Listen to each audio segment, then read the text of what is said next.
all assets, all liquidity, all networks with no bridging. That is what Euclid Protocol aims to do. And that's because there's a major problem in crypto. Side chains and app chains and L2s and ball and chains, right? Causing liquidity to be divided between these chains. And total liquidity across crypto is not being utilized optimally. User pays higher prices due to tapping only a fraction of the total liquidity. And of course, you've got bridging, price impact, and all that. The effect is that chains can become unusable. Instead of having one nice source of liquidity where people can do their swaps, you might have 10 small pools spread across all these different networks, and then eventually they become unusable if liquidity is not constantly maintained or increased. And liquidity is expensive. There's competition for liquidity. This cannot scale, and incentives get really, really, really expensive. And that's why we're going to talk about Euclid Protocol today.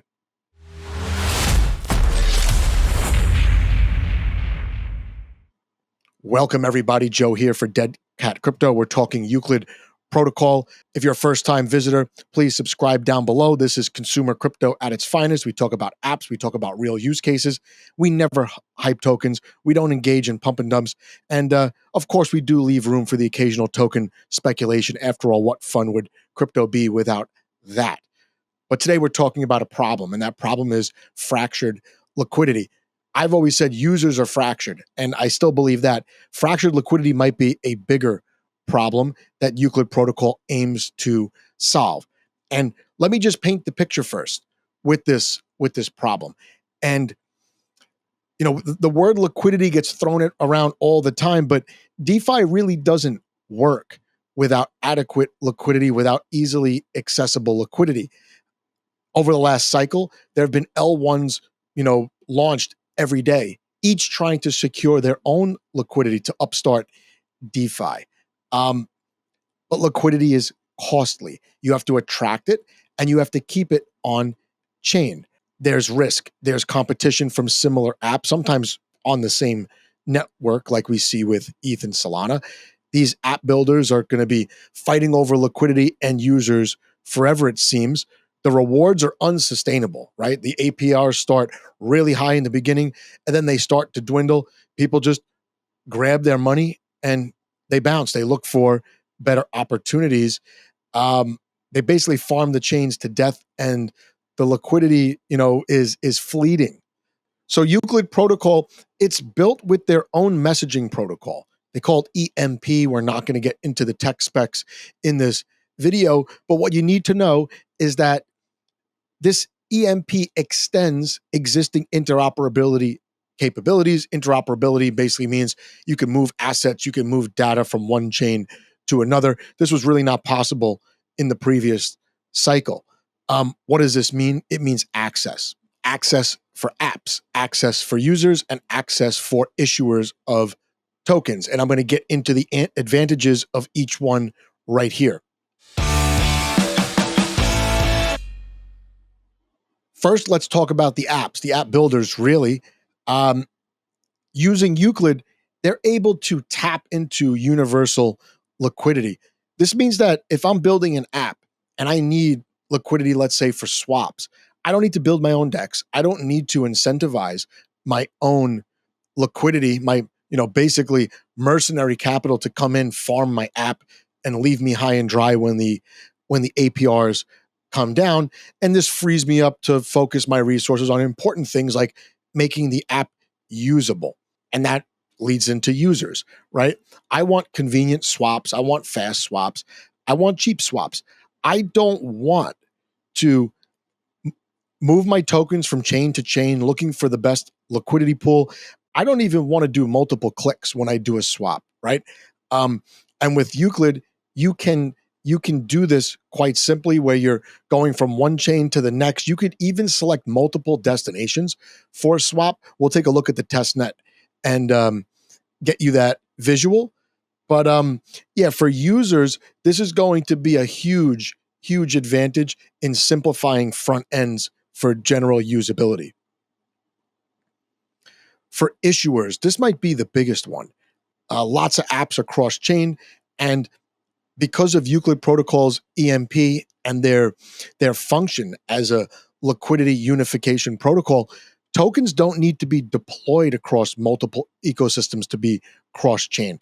You don't have to deploy some on ETH, deploy some on Polygon, deploy some in Cosmos. So let's demonstrate what this is going to look like from the end user's point of view. I mean, Dead Cat Crypto is all about what's in it for the end user, for the retail trader, the retail investor. So I'm going to launch the app.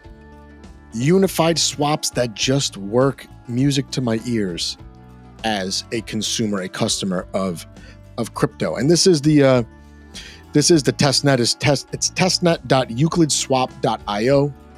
And here it is. Looks like your run-of-the-mill, Uniswap type DEX, universal DEX screen, but watch what's going to happen here. Should I connect my wallet? I'll connect Kepler.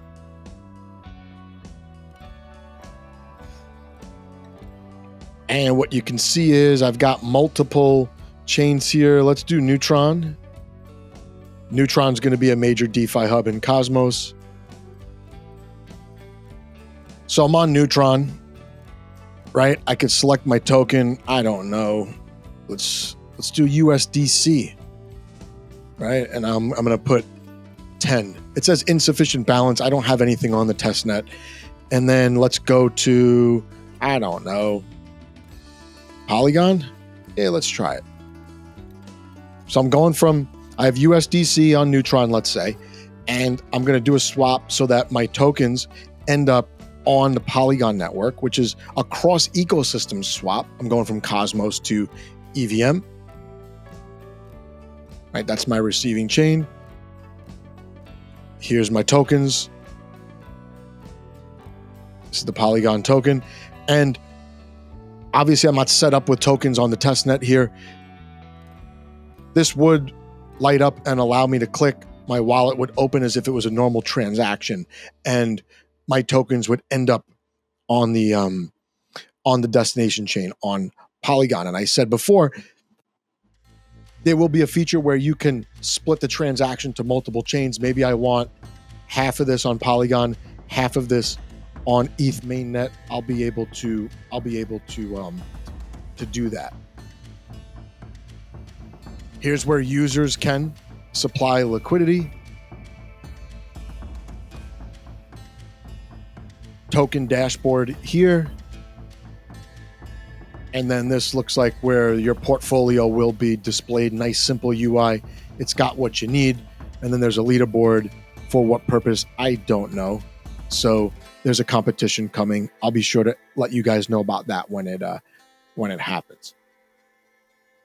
So I just quote unquote onboarded myself onto Euclid Protocol. I went to their website, which I'll link down below. I went through this kind of backstory type thing, and now I'm going to mint my passport NFT on Polygon. So let's do this. Looks like I get to build my own NFT. It's going to be like gated access type features, special perks for the platform. We got green, we got purple, we got blue. I'm going with blue. And same thing, green, pink, purple, blue. I'm going with blue again. And enter my name. I'm just going to put Joe, right? Like what? I don't need a fancy name. Looks good to me. When I mint, my MetaMask should open, and it is. And this is, like I said, going to be on Polygon, super low gas. And I click confirm. That's it. I get this passport. Congratulations, Joe. You have an NFT. Great. I can't tell you how many times I've minted an NFT and the thrill is still there. That dopamine hit is still there, even though I know what it looked like before I minted. But I could view here. It looks like, was I OpenSea? And then I could share on X. There are some missions. I already did a couple of missions following on Twitter, on X, joining the Telegram, and now it looks like I'm officially onboarded. I'm not going to continue to do more missions here, but I will update you on X when I do missions in my Telegram and whatnot. But I just wanted to do a quick demo to show you what it's like to mint an NFT here for Euclid Protocol.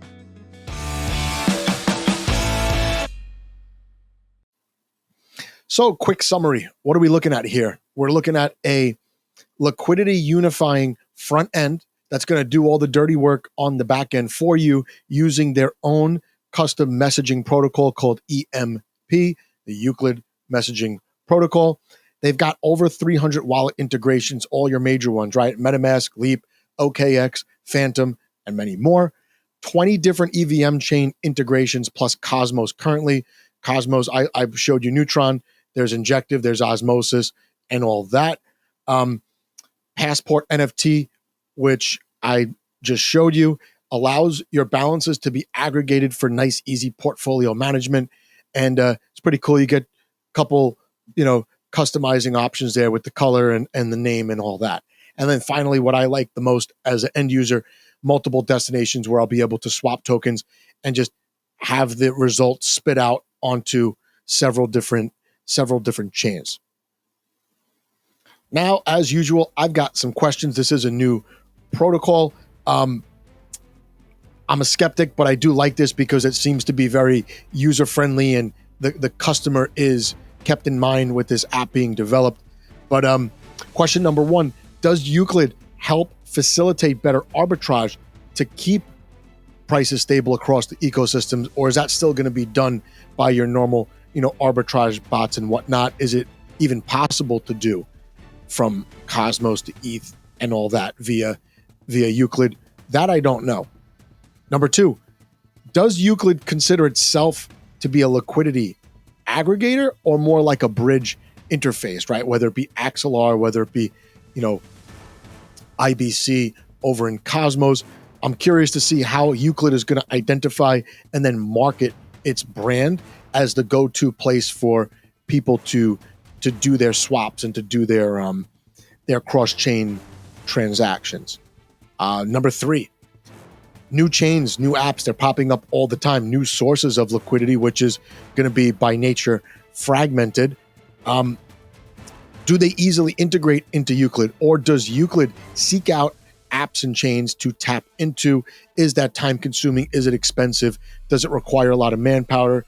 That would be my question as someone who thinks about the business and sustainability side of growing this thing, even as it onboards users. And then finally, will there be a Euclid token? Is there a need for a Euclid token?